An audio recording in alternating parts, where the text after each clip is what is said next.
Hey everyone, Eddie Campos here, RE/MAX Preferred Associates. This is Coffee with Eddie. I'm here with my extra special guest, the Mr. John Mangas, broker owner, partner with RE/MAX Preferred Associates. He's also the 2022 OR president, the Ohio Realtors president. John, first of all, congratulations. Thank you. It's been a long road of things that you've seen over your career. Right. You can add some perspective to what's been happening lately over these past 2 weeks from your vantage point. Sure.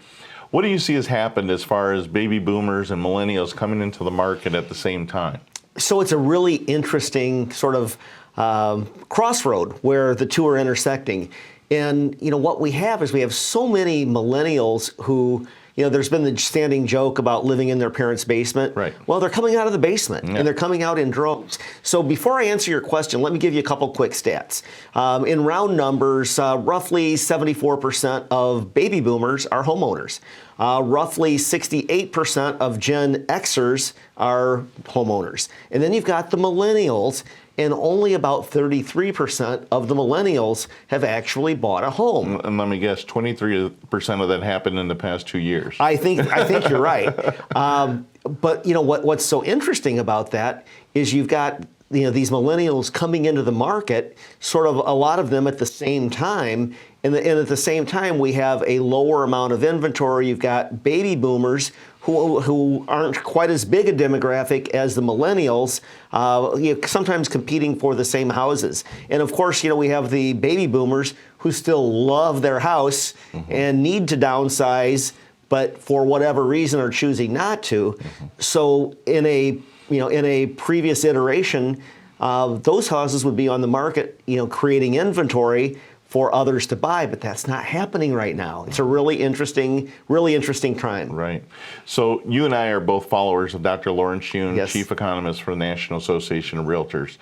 And he's a great source of information.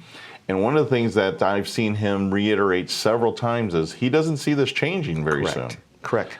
From the OR perspective, from the state of Ohio perspective, do you follow that same opinion? Yeah, I do, and it kind of goes back to the 33% of millennials are homeowners. So that means that the 2/3 of them have not yet bought a home. Right. So that means there's going to be demand going forward for the foreseeable future. And the other piece that is really impacting millennials is a lot of millennials who haven't yet bought a house, have paid down their student loans. The economy's pretty good, right?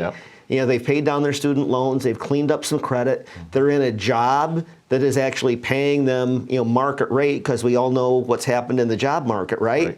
So there are a lot of millennials who, can now buy a house. They just need to save up the down payment because it's really, really, really competitive out there, as you know. And finding a house when you're a first-time buyer, going probably FHA and asking the seller to pay your closing costs is a huge challenge in the marketplace today. Right. Well, and there's kind of a joke among realtors that says how many buyers you're working with, and somebody will say, well, I have 2 FHA buyers, and the answer is, oh, so you don't have any buyers. Exactly. And it's because of that competitive nature that exists out there. Correct.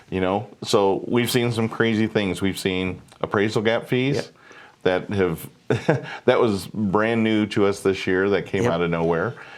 Sellers getting their closing costs paid by buyers. Right. What do you think of this craziness compared to your history in real estate?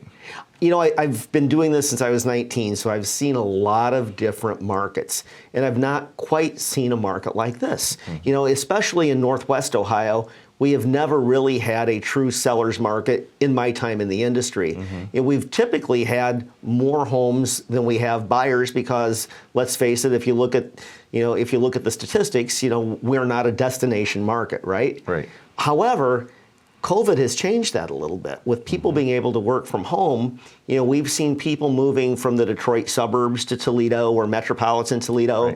Right. We've seen people from Columbus, which is a higher priced market than Toledo. Right. So we've actually seen some influx. I don't know how that's playing out in terms of population numbers, but we've seen people coming here because the affordability is still with us. Even though prices have gone up incrementally in Northwest Ohio, it's still a really affordable place to live.